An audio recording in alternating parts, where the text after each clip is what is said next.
మూటలో మనిషి. సిరిపురం అనే ఊళ్ళో నరహరి అనే సంపన్న గృహస్థుడు ఉండేవాడు. ఒకరోజు ఆయనను చూసిపోదామని అతడి చిన్ననాటి స్నేహితుడైన శ్రీహరి అతడింటికి వచ్చాడు.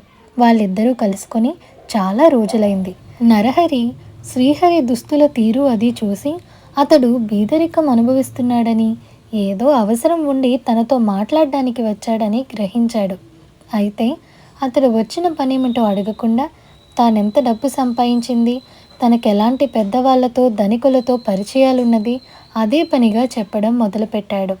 శ్రీహరి నరహరి చెబుతున్నదంతా ఓపికగా వింటుండగా ఎవరో ఒకతను లోపలికి వచ్చి నరహరికి నమస్కరించి ఒక చీటీ అతని చేతికిచ్చి వెళ్ళిపోయాడు.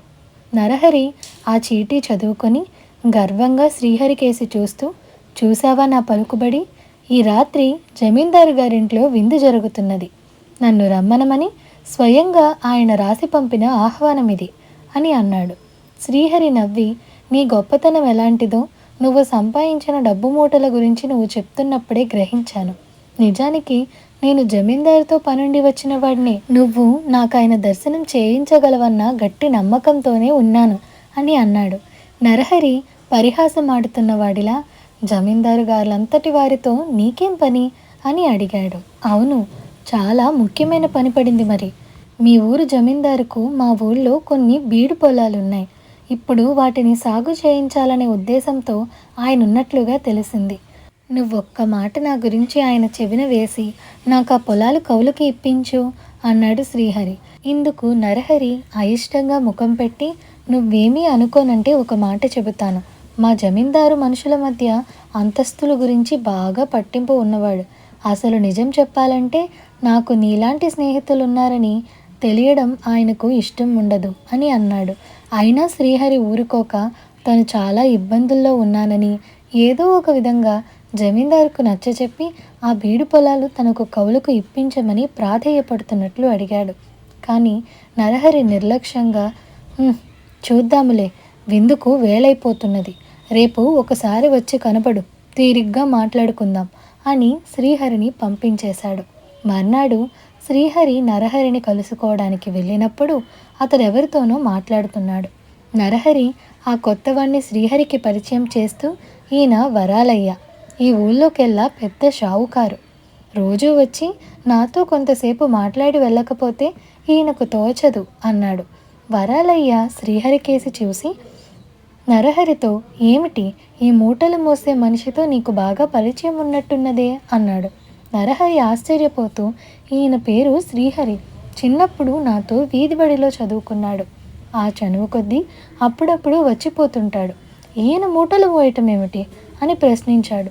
దానికి వరాలయ్య తల అడ్డంగా తిప్పుతూ, అదంతా నాకు తెలియదు. నిన్న రాత్రి నేను దుకాణం కట్టేసి ఇంటికి వెళ్ళబోతూ ఎవరో స్నేహితులు పంపిన 2 మామిడి పళ్ళ బుట్టల్ని ఇంటి దాకా మోయించుకుపోవాలని మనిషి కోసం చూస్తున్నాను. ఆ సమయంలో ఇతను ఏదో పెద్ద గోతాన్ని భుజాన వేసుకొని వెళుతూ అంగడి వీధిలో కనిపించాడు. నేనప్పుడు అతన్ని, ఆ మూటేదో దింపేసి వచ్చాక ఈ పళ్ళ బుట్టల్ని కాస్త మా ఇంటికి చేర్చి పెడతావా అని అడిగాను. అయితే ఇతను నాకేసి అదోలా చూసి నవ్వుకుంటూ వెళ్ళిపోయాడు.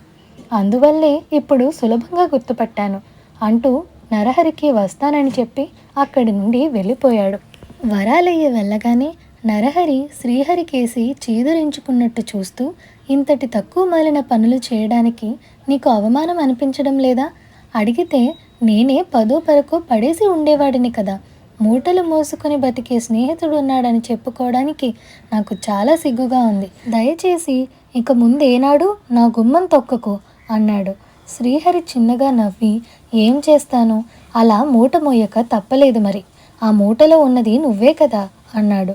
నరహరి కోపంగా, మూటేమిటి, అందులో నేనుండడమేమిటి అని పెద్దగా అరిచాడు. శ్రీహరి అతడికేసి శాంతపడమన్నట్లు చెయ్యి ఊపి, నేను చెప్పేది శాంతం వింటే బాగుంటుంది. నిన్న రాత్రి నేను మా ఊరికి తిరుగు ప్రయాణమైపోతుండగా జమీందారు మేడ ముందు కుప్పలా పడి ఉన్న నువ్వు కనిపించావు. అందుకు కారణం జమీందారు గారింట్లో అతిగా పుచ్చుకున్న మత్తు పానీయాలేనని నాకు అర్థమైంది. నీ అంత కలవాణ్ణి, గొప్ప స్నేహితులున్నవాణ్ణి అటువంటి స్థితిలో ఎవరైనా చూడడం బాగుండదు కదా. అందుకని నిన్ను ఎవరికంటా పడకుండా గోతాంలోకి ఎక్కించి వీపు మీద మీ ఇంటికి మోసుకు వచ్చి పడేశాను. జరిగింది అంతేలే అన్నాడు.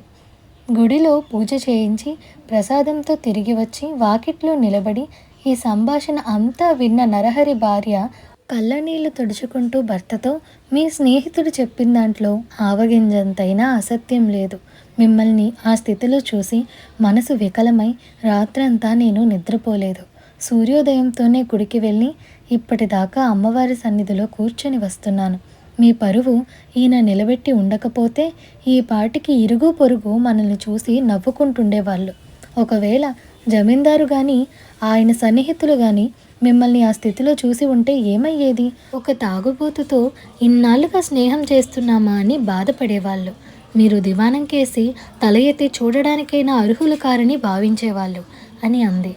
ఇది విని నరహరి తల వంచుకొని శ్రీహరితో, నా అహంకారానికి ఆడంబరానికి తగిన శాస్తి జరిగింది. నా పరువు గంగపాలు కాకుండా భద్రంగా మూటలో కట్టి ఇంటికి తెచ్చి పడేశావు.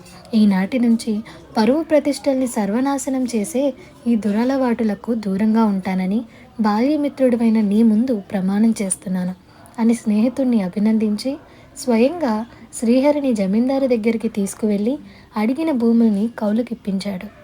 ఈ కథ మీకు నచ్చినట్లయితే like, share, subscribe to Priya stories Telugu. Thank you for watching.